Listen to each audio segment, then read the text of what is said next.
자, 엄근진 기자와 함께하는 대우잼 뉴스. 오늘도 네이버 부동산에서 가장 많이 본 뉴스, 어떤 뉴스가 가장 많은 관심을 끌고 있는지 한번 확인해 보도록 하겠습니다. 자, 여기 보니까 서울 아파트 매매 3040 젊은 층이 60.5%. 네, 이 기사가 현재 주간 랭킹 뉴스 1위에 올라 있습니다. 어떤 내용인지 살펴보겠습니다. 자, 서울 아파트 매매 3040 젊은 층이 60.5%다. 서울 아파트의 매매 어, 건수 중에 아마 10건 중에 6건을 30대 혹은 40대가 차지했다라는 내용인 것 같은데요. 자, 코로나19 쇼크로 올 상반기 경제 전반이 침체되면서 부동산 시장에도 악재가 될 것이란 전망이 지배적인 가운데 3040 세대의 선호도가 높은 중소형 면적 아파트가 상반기 대거 분양 예정이라 주목된다. 최근 한국감정원이 발표한 연령대별 아파트 매매 거래 자료에 따르면 2월 기준이네요. 서울 내 전체 매매 거래 9,522건 가운데 3040 세대 비율이 절반 이상인 60.5%, 5,762건을 차지했다라고 합니다. 그러니까 다시 한번 정리하면 지난 2월에 서울에서 아파트 거래된 매매 거래된 9,500여 건 가운데 5,700여 건이 바로 3040 세대의 것이었다라는 것이죠. 30대와 40대를 비교해봐도 오히려 30대가 더 많았다고 합니다. 아파트 구입에 30대가 가장 많았고 40대가 그 뒤를 이었습니다. 자, 이렇게 30대, 40대의 구입 비율이 높은 것은 이들 세대에서 부동산 시장 전망을 낙관하고 있기 때문이라고 보고 있는데요. 지난해 말 직장인 커뮤니티 애플리케이션 블라인드 아마 많은 분들이 지금 쓰고 계실 겁니다. 젊은 직장인들 사이에서는 상당히 인기죠. 이미 몇 년 전부터 많이 사용하고 있고요. 직장인 7,592명을 대상으로 한 설문조사에 따르면 2020년 부동산 가치가 상승한다고 응답한 비율이 47%로 나타나, 그러니까 절반, 뭐 2명 중에 1명 정도는 부동산 가치가 2020년에 상승한다라고 응답했다고 하는군요.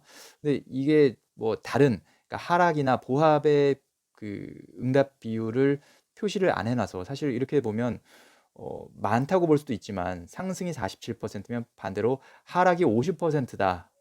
라고 또 얘기할 수도 있지 않습니까? 그래서 이런 조사를 기사에 쓸 때는 조금 상승이 47%다. 그럼 하락은 어느 정도 답변이었는지도 같이 좀 표시를 해줬으면 좋았을 것 같습니다.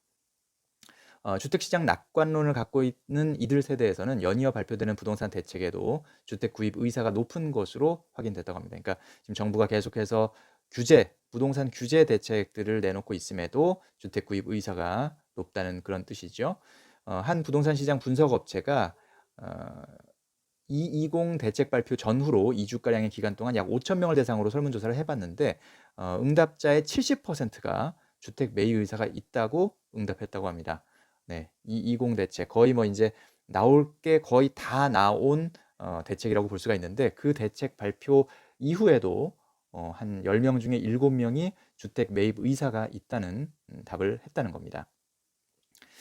자, 지금 이제 어쨌든 3040 세대가 부동산 시장의 큰손 자리를 차지하고 있는데 역시 이들 세대는 뭐 아무래도 주택 가격이 지금 저렴하지 않기 때문에 비싸기 때문에 큰 평수를 욕심내기는 좀 어려울 것 같고요. 현실적으로 중소형 아파트에 가장 많은 관심을 보이고 있는 것으로 나타났다고 합니다. 아무래도 자녀를 키우는 가구가 많고 시세 차익보다는 실거주 목적이 강한 탓이라고 합니다. 그러니까 소형 같은 경우는 실거주하기가 조금 어려울 것이고요. 자녀한테 방을 하나라도 주기 위해서는 그래도 중소형 아파트, 소형보다는 중소형 아파트가 이들한테는 인기가 있을 수밖에 없습니다. 만약에 진짜 이들이 뭐 투자 혹은 나쁘게 말해서 투기 세력이었다면 뭐 소형 아파트도 아마 가리지 않고 투자를 했을 텐데 중소형 아파트에 관심을 보였다는 것은 그만큼 또 중소형 아파트가 어떤 환금성이나 여러 가지 시세 차익에서도 유리하다는 판단도 있었을 것이고요.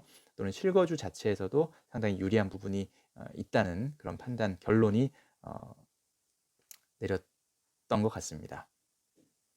자, 실제로 지난해 3040 세대가 많은 대표 지역인 서울, 수도권, 경남, 부산, 인천 등에서 공급된 신규 분양 단지에서는 청약자들 대다수가 전용 면적 60에서 80제곱미터, 85제곱미터 이하의 중소형 주택에 몰린 것으로 확인됐습니다. 업계 관계자는 넉넉한 공간에서 자녀를 키우고 싶어하는 사람들이 많아 조금 무리를 하더라도 실속 있는 중소형 면적을 분양받거나 매입하려는 3040 세대가 증가 추세라고 분석했습니다. 자, 어쨌든 최근에 부동산 시장 주도권을 젊은 세대가, 젊은 층이 가져가고 있다라는 내용이고요. 여기에 이면에는 물론 좀 자세히 살펴봐야 되겠지만 증여와 관련된 이슈도 조금 있을 수 있습니다. 이미 어떤 부모 세대로부터 증여를 받은 젊은 층이 조금 더 적극적으로 부동산 시장에 뛰어들고 있는 것은 아닌가라는 생각도 들고요. 또 이제 투자 자금, 경제적인 측면, 재테크 관점에서 조금 더 과거보다는 이런 부동산에 대한 관심이 젊은 층에까지 많이 내려왔다. 그 얘기는 과거에 어떤 뭐 TV나 신문에만 의존하던 어떤 정보 전달 방식에서 벗어나서 뭐 블로그, 유튜브 이렇게 여러 가지, 또 오프라인 강의 이런 거에서도 많은 그런 접근이 가능하다 보니까 젊은 층들이 좀 현실적으로 그래, 부모님 얘기 들어보니까 또 주변의 선배들 얘기 들어보니까 우리나라에서는 그래도 부동산이 재테크하기에는 가장 좋더라, 이런 생각을 많이 했을 수도 있고요. 그래서 적극적으로 이렇게 부동산 시장에 뛰어든 것이 아닌가라는 생각도 듭니다. 자, 엄근진 기자와 함께하는 대우잼 뉴스, 네이버 부동산 가장 많이 본 뉴스 1위였던 서울 아파트 매매 3040 세대가 가장 많은 비중을 차지하고 있다는 내용 살펴봤습니다. 감사합니다.